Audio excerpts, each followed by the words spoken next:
Hello and welcome to Frontrunner Motorsport, and I have just watched the Belgium Grand Prix. It's 11 o'clock at night. Unfortunately, I couldn't watch it until later in the day because I was at my parents' having a barbecue, and it was a bloody nice day.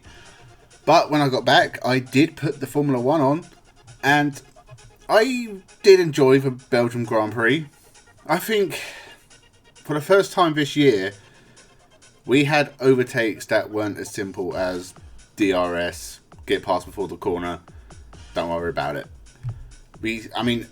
Just for example, Ocon on Sonoda, middle of the corner, brilliant move. You don't see that at a lot of tracks in Formula 1. So, Spa at least gave us that. Even with all the recent controversies and the weather again was a factor this whole weekend, I would love to see Spa on the calendar forever. I don't think it will be. I think it'll be gone and replaced by another boring, wide, runoffs everywhere, no overtaking, dull as hell track in probably somewhere like...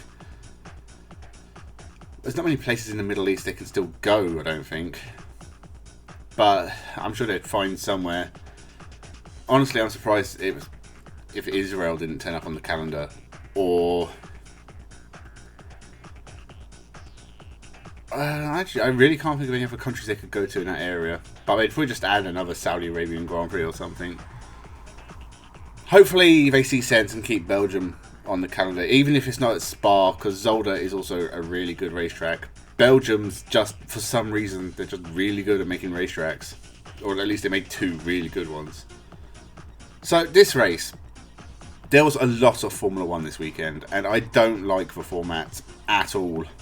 The problem I have with it is you have qualifying. You then have super sprint qualifying, then the sprint race, and then the race. I just don't understand the point of having the second qualifying session, because it just makes the sprint race pretty much superfluous.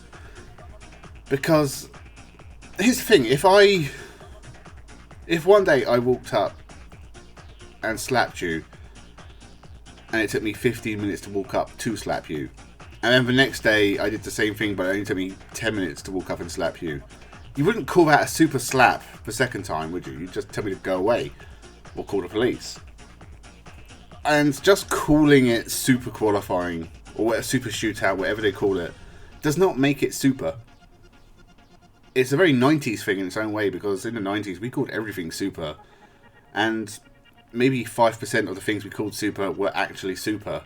In fact, the only things I can think of are Super Nintendo and Super Soakers. That's it. That's the only things from the 90s that was super. And in 2023, I'm pretty certain they're still the only things that are actually super. And no, I'm not including Superman, because Superman is lame. And so is this qualifying format.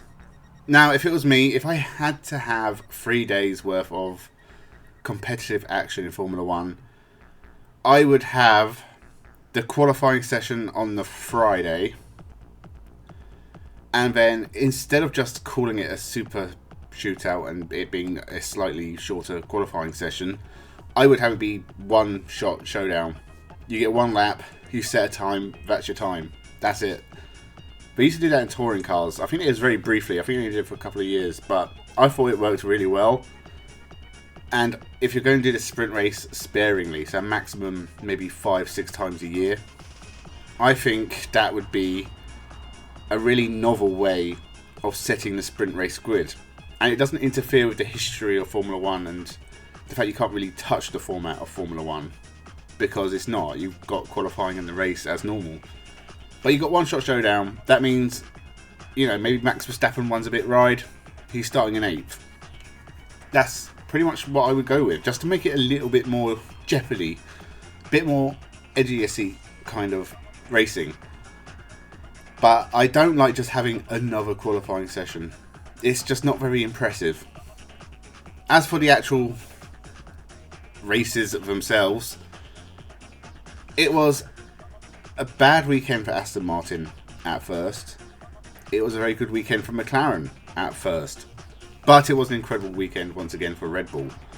Max Verstappen, well clear of everyone in qualifying. I think he was 8 tenths ahead of Leclerc in second, but obviously he had a penalty. But he was so far ahead, unless he had car issues, I didn't doubt he was going to win. And he got pole in the sprint, and he took that win. Did he get pole, or was it Piastri that got pole? No, Piastri was like 11 hundredths of a second behind, wasn't he? I've already forgotten who got pole in the sprint race. But Piastri led for a while, and that was really impressive. No, it was Verstappen that got pole. Piastri pitted and came out in front of him. Something like that. Piastri did an amazing job, and I think it's sort of gone under the radar how good a job he's doing in his first season. Remember, if you compare him to Nick de Vries, yes, the McLaren has become a better car than the AlphaTauri, but I think Oscar Piastri, I mean, he finished 4th in the British Grand Prix, and he really deserved a podium there. He was robbed, and he's done a fantastic job for McLaren. He got on the podium at Hungary, 2nd in the sprint race, and he's only like 12 races into his career. He is definitely one to watch. He is a fantastic driver, and as is Lando Norris. If McLaren can consistently have a car that competes at the top, they've got 2 drivers who can do a job for him. But he couldn't stop Max Verstappen in the sprint race, which is not surprising. Pierre Gasly getting 3rd in the sprint race is also one of the drives of the season. Fantastic job for Alpine. They really needed it. They've had a really bad run, and that was great for them. Aston Martin, though, they had a few issues. Lance Stroll crashed in Super Sprint qualifying, and then Alonso crashed during the sprint race. Not good for them, as they have been A, very consistent, and B, sort of around about between the 2nd and 4th best team for the entire season, which they've never been before. That's as hot, even at their worst this year, it's still the best they've ever been. And so on to the race. And Max Verstappen, he started in 6th. By the end of the first lap, he was 4th. And that was both because he had a very good start, and because Piastri and Sainz collided. Piastri was out on lap 1. Sainz carried on until lap 25 or so, and he eventually retired. Terrible result for both drivers, and I was really disappointed for Piastri. But that's what happens in Formula 1, and I don't think it was anyone's fault. I think Sainz got squeezed between Hamilton and Piastri and didn't really have anywhere to go. Piastri had already committed to the inside, so he couldn't really adjust, and it's just one of those things. But very, very disappointing for both drivers. After that, the race, it kind of settled down a bit. So Sainz was still running, but he was dropping like a stone. And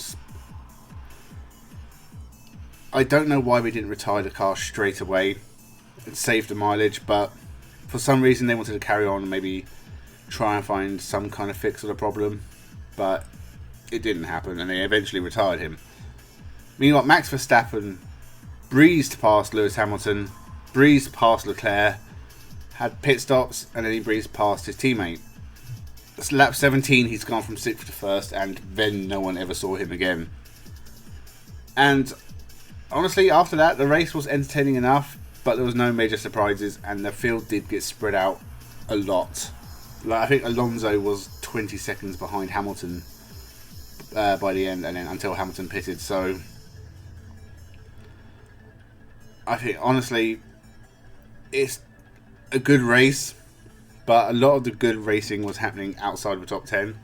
We saw Guan Yu Zhou make several moves that were pretty impressive. The Chinese driver is honestly one of the most underrated drivers on the grid.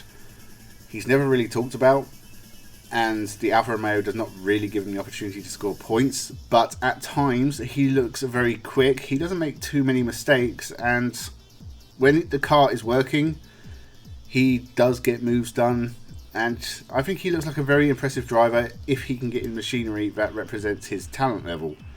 But I think, again, Guan Yu Zhou is another one who we should watch, and will probably disappear from Formula 1 having done nothing, but hopefully things work out for him. There wasn't really much else to say. The rain shower was very, very brief and didn't affect the race at all. Tyres were a bit of an issue, but I think everyone managed it quite well. I don't think anyone suffered too badly. Norris had a tough race, and I think the idea was that McLaren had put on too much downforce in case the race was wet, and so Norris struggled. But he did eventually score points, which again, it wasn't a great result, but McLaren handling a tough situation and Norris getting a really good result, I think it counts. So he scored a few points for the team. And all that really matters is Max Verstappen took another win. That's 8 in a row for him, 12 or 13 in a row for Red Bull. Incredible numbers. And he looks unstoppable. And I honestly can't see anyone catching him for the championship now. He could probably have the rest of the year off. I think there's 10 races left. And obviously it's very doable. Someone could catch him if he just had a really bad run. But it just doesn't look like it. And Perez had a much better race to finish second, but the ease with which Verstappen caught him and left him behind, it's a little bit disappointing, but I do think Perez is there to finish second and score points for Red Bull. Charles Leclerc third. A brilliant and much needed podium for Ferrari, who are another team who have not had many great results of late, at least in Formula 1. So I think they'll be very happy with that. And Leclerc, he has something to take into the second half of the year. And it was a decent enough drive. No real errors, but not really competitive either. Lewis Hamilton behind, he stole fastest lap at the end, and that meant that Verstappen could not have his perfect weekend. But again, a decent enough but steady, unimpressive, unspectacular drive from Lewis. There was nothing really to say about it. It's sort of as good a result as you would expect. Behind him, Alonso, he did a pretty good job because he did start 9th. So he did make places at the start and he maintained his position very well. But he fell a long way off the front running cars, and I think that's worrying for Aston Martin. I think we need to find some of that speed they had at the start of the year. Behind him were Russell, Norris, Ocon, who did a very good job as well, and Stroll and Tsunoda, who is another. They both actually did a really good job, because Stroll, I thought he'd have his crash, maybe lose a bit of confidence, and then drop back maybe to like 13th, 14th.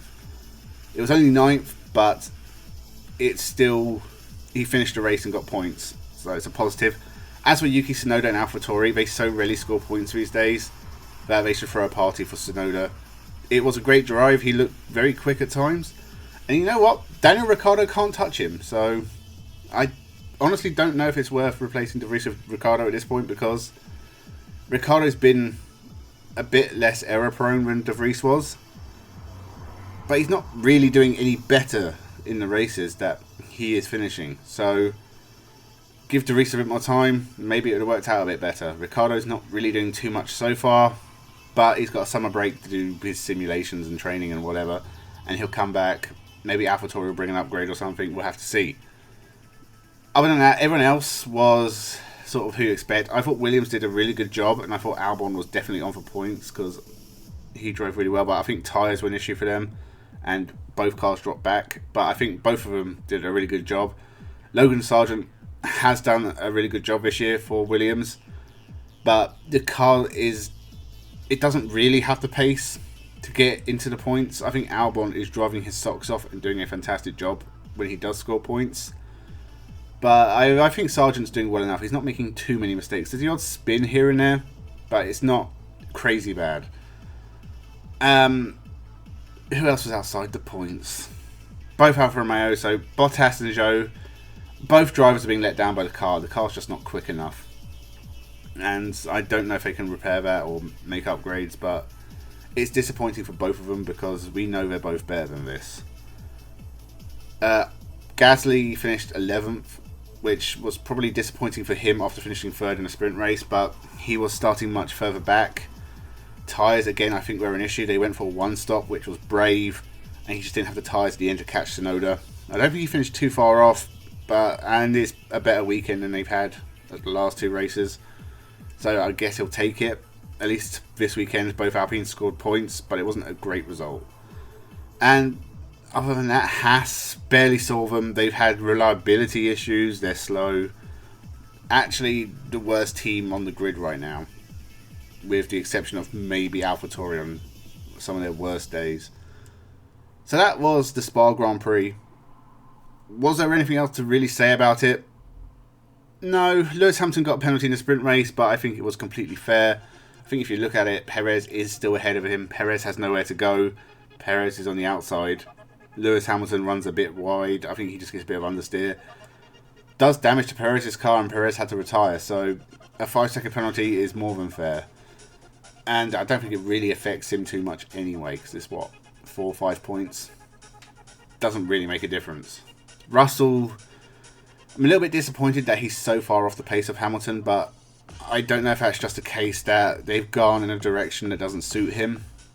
And maybe he can use the summer holidays to try and fine-tune the car to his driving abilities. Other than that, Max Verstappen honestly looks unstoppable this year. I think there's going to be quite a few. I think he's going to lose 2 more races and win everything else. And I think one of those is going to be reliability. And I think the other one's just going to be Sergio Perez beats him. So I think that's my prediction for the rest of the year. He's basically unstoppable. He has dropped so few points this year. He's finished second twice. He finished second in one of the sprint races. And there's a few races where he didn't get fastest lap. And that's it. That's all the points he's dropped. It's not many. And that's just incredible. For anyone, you can have the best car in the world and that's still difficult. So, anyone who ever doubted Max Verstappen, you've not just been proven wrong, you've been proven idiotic. In fact, the men in white coats are coming for you and they're putting you in the asylum because you're so crazy. There's no doubt about it now. And so we've got a few weeks to just relax and everyone gets to have a little break. I do think there's been too many races in Formula 1 in 2023, or at least there will be by the end of the year. We're going back to America twice. We've got more races in the Middle East, or at least one. Go to South America as well. So Asia, we're going to Japan and Singapore. So it's going to be a very exciting end to the year, I hope. And Spa, off the top of my head, this was the best Grand Prix of the year so far. But I would have to go back through every video I've done and try and make sure of that. But I think my feeling right now is this was a great race. So there's that. So make sure you subscribe to the channel. Thank you very much for watching. Leave your thoughts down below in the comments. Did you enjoy this Grand Prix? Who were you impressed by? Who were you not impressed by? Yeah, thank you very much. Have a good one.